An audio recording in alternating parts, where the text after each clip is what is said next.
నమస్తే. సార్ ఇప్పుడు నిన్న మనం అసెంబ్లీలో ఒక విషయం బయటికి ఏమొచ్చిందంటే వర్గీకరణ పైన సై అన్నట్టుగా ఒక అంశం వచ్చింది. ఆ, దానిపైన మీ అభిప్రాయం సార్? మాదిగలకు న్యాయం జరుగుతుందంటారా?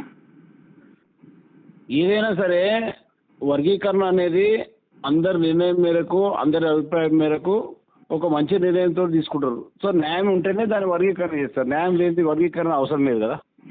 ఓకే. అంటే ఇంతకుముందు కూడా ఆల్రెడీ సుప్రీంకోర్టు త్వరలో చెయ్యండి వర్గీకరణ అని చెప్పేసి కాంగ్రెస్ ప్రభుత్వానికి, అంటే తెలంగాణ ప్రభుత్వానికి సూచించింది. మరి 5 నెలలు లేట్ అయింది సార్. ఏమంటారు దీనిపైన మీ అభిప్రాయం? దీంట్లో రాజకీయ పార్టీలది ప్రమేయం ఉంటుంది కాబట్టి ఒక్కొక్కరు అందరి అభిప్రాయం తీసుకొని ఏకాభిప్రాయంతో చేయాలనే అభిప్రాయం ఉండొచ్చు అని మేము అనుకుంటున్నాము. ఓకే. ఎందుకంటే సుప్రీంకోర్టు ఏదైతే సూచించిందో దాన్ని తప్పకుండా పాటించాల్సింది ఉంటుంది. కాకపోతే రాజకీయ సమీకరణాల దృష్ట్యా అంటే అందరి అభిప్రాయం తీసుకొని ఏకాభిప్రాయంతో చేస్తే బాగుంటుంది, మిగతా వాళ్ళకు కూడా ఏమైనా ఇబ్బంది ఉందా అని ఆలోచన చేస్తున్నారు తప్ప దాంట్లో జాప్యం జరిగి ఉండొచ్చు అని మేము అనుకుంటున్నాం.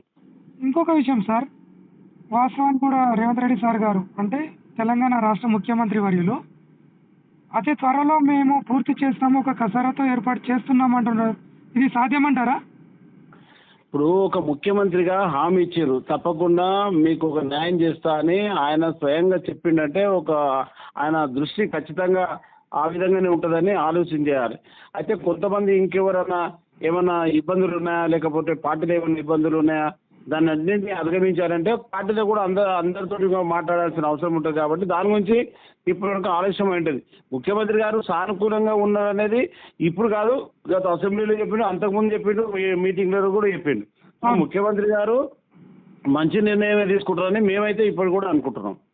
ఇంకొక విషయం సార్, ఇప్పుడు మీరు ఒక ముదిరాజ్ బిడ్డగా మేము మిమ్మల్ని అడుగుతున్నాం సార్, మాదిగలకు వర్గీకరణ జరగటం న్యాయం అంటారా?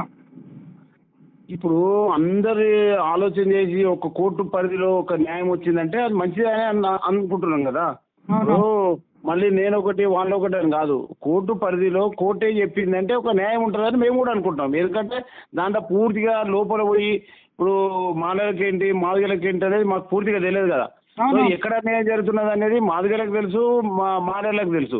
ఇప్పుడు మాకు పూర్తిగా, ఎందుకంటే మేము బీసీగా ఎవరైనా సరే వర్గీకరణ జరిగితే అందరికీ న్యాయం జరుగుతుందని మేము అనుకుంటున్నాం. కానీ అక్కడ ఉన్న పరిస్థితులు ఏందో పూర్తిగా మాకు తెలియదు కదా. Okay, right. Okay, thank you sir.